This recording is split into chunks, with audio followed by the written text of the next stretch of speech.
The bee fly. You're a lovely, fluffy-looking fly, and you do look and sound more like a bee. Do you identify as one? No, I'm better than the bee. There's everything about me is better. I look better. I'm sorry. I'm more efficient. I've only got one pair of wings, not two. Why need two when you've got one? Do you sting? Nope. Would you consider yourself a good parent? Probably no. But you know what? I'm a fun parent.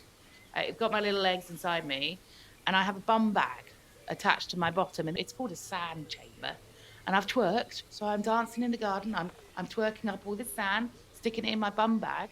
So when I lay my little eggs, they're covered in sand, and at this point, I squirt them around the garden. So that's a fun start, I think. I mean, yes, okay, there's a little bit of neglect afterwards, but I have a lot of them because most of them would die. But it's all right. That's how nature is. So, who's looking after them? Don't know. Not my responsibility at that point.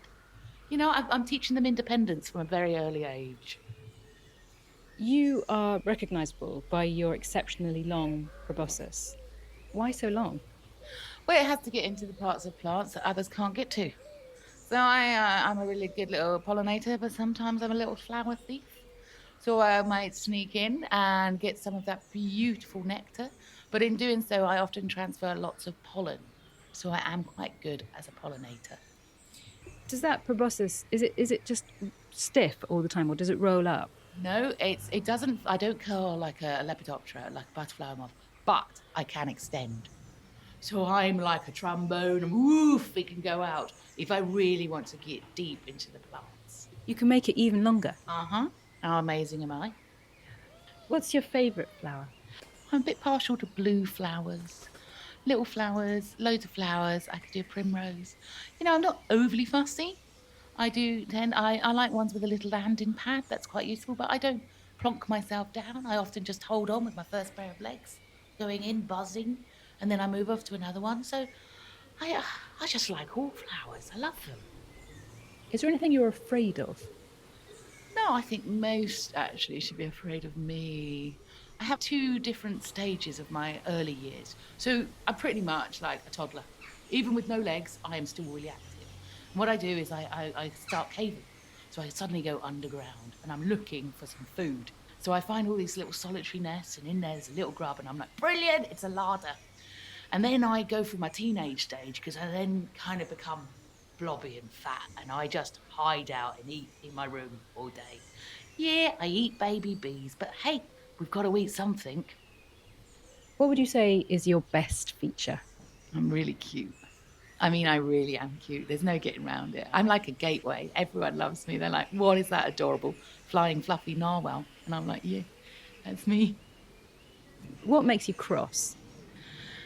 A lot of people get my name wrong and they confuse me for other things. I'm like always being called by like a hoverfly or even a bee. It's just a bit disappointing, really. Would we miss you as a species if you were gone? Yeah, in as much as that you'll miss all of our species, all of us doing our little things. So not only are we important for our environment, we're aesthetically so cute, so pleasing, and we all do our little jobs. And so I think we've all got a role to play. When and where might we see you? So in spring, we are basically some of the earliest flying insects out in your garden. We like come out a couple of weeks, month, maybe a month and a half, and then the little larvae then get born, and then you won't see us for a while as we carry on underground. And how would we know it's you and not a bee? Well, I mean, yeah, okay, we've both got big bums, and that's fine. Nature likes a big bum. It's hard because when we're flying, actually, bees look like they're drunk. They're like looping all over the place.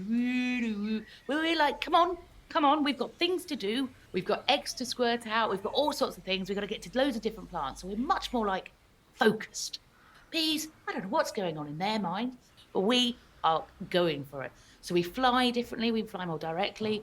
And when we're sitting down, then you can see the real difference is that we only have one pair of wings, unlike the bees that have two.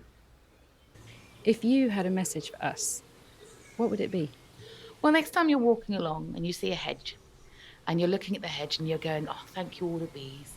I want you to stop a minute and go, "Hold on. Is there more to this hedge than I think?"